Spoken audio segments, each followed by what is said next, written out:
રાજ્યભરમાં વિરોધ। એક તરફ સરકાર અને ભાજપનું સંગઠન ક્ષત્રિયોને શાંત કરવા માટે પ્રયાસોમાં લાગ્યું છે, બીજી તરફ એક પછી એક જિલ્લામાં રોષની આગ જબરજસ્ત ભભૂકી રહી છે। સૌરાષ્ટ્ર પછી દક્ષિણ ગુજરાત, ઉત્તર ગુજરાત, મધ્ય ગુજરાતમાં પણ ક્ષત્રિય સમાજ લાલઘુમ જોવા મળી રહ્યો છે। ત્યારે જુઓ લાલચોળ રાજપૂતોએ રાજ્યમાં કરેલા વિરોધનો આ ખાસ અહેવાલ। ક્યાં ક્યાં વિરોધ થઈ રહ્યો છે આવું જોઈએ, જાણીએ, સમજીએ।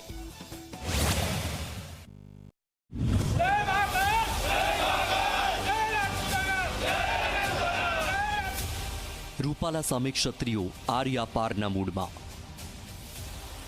અમદાવાદ, વડોદરા, સુરત, રાજકોટમાં વિરોધ। મહાનગરો પછી નાના નગરોમાં પણ આક્રોશની આગ।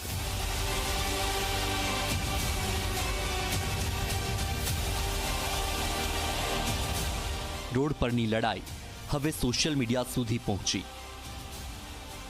રૂપાલા સામે ક્ષત્રિયોએ શરૂ કર્યું પોસ્ટર વોર।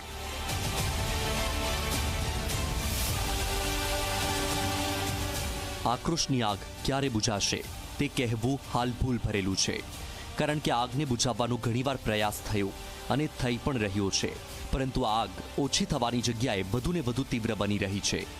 સૌરાષ્ટ્રમાંથી શરૂ થયેલો વિરોધ હવે ગુજરાતના દરેક જિલ્લા સુધી પહોંચી ગયો। ગુજરાતભરમાં વસતો રાજપૂત સમાજ લાલચોળ છે, તેમનું લોહી ઉકળી રહ્યું છે।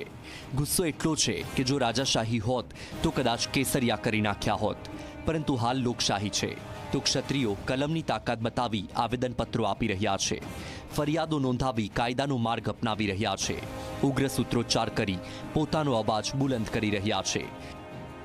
પોતાની એક જ માગ બનાવવા માટે તેઓ મક્કમ છે કે રૂપાલાની ટિકિટ કેન્સલ કરવામાં આવે। જ્યાં સુધી રૂપાલાનું નામ રાજકોટમાંથી રદ કરવામાં નહીં આવે ત્યાં સુધી રોષરૂપી આ આગંજવાળા શાંત નહીં થાય। આનાથી અમારી લાગણી દુભાઈ છે અને આપ જુઓ છો કે ગઈકાલે 20 જગ્યાએ આવેદનપત્ર અપાણું, આજે 10 જગ્યાએ આવેદનપત્ર આપવામાં આવશે। આજે 5 જગ્યાએ પુતળા દહનનો કાર્યક્રમ છે। ગઈકાલે 11 જગ્યાએ પુરુષોત્તમ રૂપાલાના પુતળા દહનનો કાર્યક્રમ કર્યો અને જ્યાં સુધી એમની ઉમેદવારી રદ કરવામાં નહીં આવે ત્યાં સુધી ક્ષત્રિય સમાજ ઝપીને બેસશે નહીં। એક મહત્વપૂર્ણ બેઠક મળી તો ક્યાંક ને ક્યાંક અમને ખૂબ એક આશાની કિરણ જાગ્યું છે કે ના, અમારું આટલું તો માન એ લોકોએ જાળવ્યું કે ના, અમારો પ્રશ્ન જે છે એ ક્યાંક ને ક્યાંક સોલ્વ કરવા માટે જ આ બેઠક મળી છે। તો અમે અમારું એક આશાનું કિરણ જાગ્યું છે। તો પહેલા રાજ્યના મહાનગર અમદાવાદમાં ક્ષત્રિયોના વિરોધના આ દ્રશ્યો જુઓ। સમસ્ત ક્ષત્રિય સમાજના બેનર હેઠળ મોટી સંખ્યામાં રાજપૂત સમાજના લોકોએ એકઠા થઈને રેલી કાઢી હતી અને કલેક્ટરને આવેદનપત્ર પાઠવી પોતાનો રોષ ઠાલવ્યો હતો। આ વિરોધમાં ક્ષત્રિયોની સાથે ક્ષત્રિયાણીઓ પણ મોટી સંખ્યામાં જોડાઈ હતી અને તેમણે રાજકોટમાંથી ઉમેદવાર બદલવાની માંગ કરી હતી। પુરુષોત્તમની ટિકિટ કેન્સલ કરે એ જ અમારી મોટામાં મોટી માગ છે અને કચ્છ કાઠિયાવાડ ગુજરાત જે વિરોધ રાજપૂત સમાજ તરફથી થઈ રહ્યો છે એની અમે સાથે જઈ અને આગામી સમયમાં જો આની ટિકિટ કેન્સલ કરવામાં નહીં આવે તો અમે હજી વધારે ને વધારે આવેદનપત્રથી માંડીને અને કોઈ પણ ઉગ્ર આંદોલન કરવા માટે અમે તૈયાર છીએ, પણ અમે રાજપૂત સમાજની હારે રહેશું। રાજપૂત સમાજ વતી અમારી એક જ માંગ છે કે પુરુષોત્તમ રૂપાલાની ટિકિટ રદ કરો। જો એની ટિકિટ રદ નહીં કરવામાં આવે તો અમારો ખાખીયાર ગામ સમગ્ર રાજપૂત સમાજ એની ટિકિટ અને સમગ્રનો ચૂંટણીમાં બહિષ્કાર કરવામાં આવશે। બસ અમારી એક જ માંગ છે કે આની ટિકિટ રદ કરો। અમારો આગામી સમયમાં એક કાર્યક્રમ છે આયોજન કે બધા ગામ બધું સમાજ ભેગો થઈ અને ઉગ્ર વિરોધ કરવામાં આવશે અને એની ટિકિટ રદ કરો એ જ આવેદન પત્ર આપવામાં આવશે ઉપલા તાલુકામાં। પછી જ અમારી માંગ છે અત્યારે। અમદાવાદ બાદ વાત કરીએ સૌરાષ્ટ્રની તો રાજકોટ અને જૂનાગઢમાં પણ રૂપાલાના વિરોધમાં ક્ષત્રિયોએ પ્રદર્શન કર્યું હતું। ઉપલેટાના ખાખી જાડિયા ગામમાં ક્ષત્રિય સમાજે ભારે વિરોધ કર્યો હતો। દરબારગઢ વિસ્તારમાં એકઠા થયેલા લોકોએ પોતાની માગણીઓ મામલે આવેદનપત્ર પાઠવ્યું હતું। જૂનાગઢના કેશોદમાં ક્ષત્રિય સમાજમાં રોષ જોવા મળ્યો હતો। આજે અમે રાજપૂત સેવા સમાજ અહીંયા સમગ્ર રાજપૂત સમાજ કેશોદ તાલુકાનો એક આવેદનપત્ર પાઠવવા આવ્યા છીએ। અમારી આ લડાઈ છે એ અસ્મિતાની છે। અમારી લડાઈ છે એ અમારા ગૌરવની છે। કેન્દ્રના એક મંત્રી, વરિષ્ઠ મંત્રી એ આવી રીતની વાણી વાપરે તો એના માટે એ શોભાસ્પદ નથી. એટલે અમે એનો સખત વિરોધ કરીએ છીએ અને અમે અનુરોધ કરીએ છીએ કે આમની ટિકિટ ન દેવી જોઈએ. આમને રાજકીય રીતે ખરેખર નિવૃત્ત કરી દેવા જોઈએ.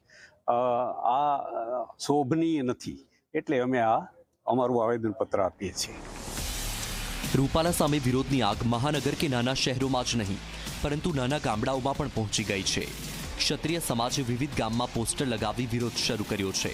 વડાડી, ખાખડા બેલા, હડમતિયા જંકશન સહિતના ગામમાં આ પોસ્ટર લાગ્યા છે, જેમાં ભાજપને ચીમકી આપવામાં આવી છે કે રૂપાલાની ટિકિટ રદ ન થાય ત્યાં સુધી ભાજપનો પ્રચાર કરવા માટે આવવું નહીં. તો સોશિયલ મીડિયા પર પણ અનેક પોસ્ટર વાયરલ કરવામાં આવ્યા છે. જી, આ પોસ્ટર અમે ઘરે ઘરે મારવાના છીએ અને શાંતિપૂર્વક અમે કે સરકારને પણ અમે ડિસ્ટર્બ નથી કરવાના, બીજેપી પાર્ટીને પણ ડિસ્ટર્બ નથી કરવાના કે આ પ્રશ્ન બીજેપી પાર્ટીનો નહોતો, હવે આવી ગયો છે. આ પ્રશ્ન તો રૂપાલાભાઈનો જ હતો. તો અમને વ્યક્તિગત જ એમનો વિરોધ હતો એટલે એ વિરોધ અમે સતત જો અમારા ફેવરમાં રિઝલ્ટ નહીં આવે તો અમે આંદોલન તો અમારું ચાલુ જ રહેશે અને શાંતિપૂર્વક આ પોસ્ટર અમે શેરીએ શેરી અને ગલીએ ગલીએ અમારા પોતાના ખુદના ગેટ ઉપર મારશું. તો સંસ્કારી નગરી કહેવાતા વડોદરામાં પણ રાજપૂતોનો ઉગ્ર વિરોધ જોવા મળ્યો. બેનર્સ અને પોસ્ટર્સ સાથે ક્ષત્રિય સમાજના લોકોએ ઉગ્ર સૂત્રોચ્ચાર સાથે રેલી કાઢી હતી, જેમાં મોટી સંખ્યામાં લોકો ઉમટ્યા હતા. કલેક્ટરને આવેદનપત્ર આપી રૂપાલાની ટિકિટ કપાય તેવી માંગ કરાઈ હતી. બેન બેટી ઉપર અમારી ઉડાડી એમને, એટલે અમે રૂપાલા સાહેબ જ તોય કહીશું, અમારી ખાનદાનીમાં નથી ગમે તેવું બોલવાનું. એમને ક્ષત્રિય સમાજ વિશે આપ્યું છે એ ફક્ત ક્ષત્રિય સમાજને નથી લાગુ પડતું પણ સંપૂર્ણ સમસ્ત સમાજને લાગુ પડે છે. કેમ કે આજે ક્ષત્રિયોએ રાજપૂતોએ 564 રજવાડા આપ્યા છે ત્યારે ભારતની અખંડિતતા કેળવાઈ રહી છે. એટલે અમારી એ જ માંગણી રહી છે કે રૂપાલા સાહેબને ભારતમાં તો ભાજપમાં તો ક્યાંય ભારતમાંથી ટિકિટ ન જ આપવી જોઈએ, એમને બોયકોટ જ કરવા જોઈએ. વિરોધના વંટોળ વચ્ચે અમદાવાદના ગોતામાં રાજપૂત સમાજની સૌથી મોટી બેઠક બોલાવવામાં આવી છે, જેમાં 92 સંગઠનના હોદ્દેદારો ઉપસ્થિત રહેવાના છે. જોવાનું રહેશે કે વિરોધની આગ ક્યારે બુઝાય છે. Bureau report, Zee media.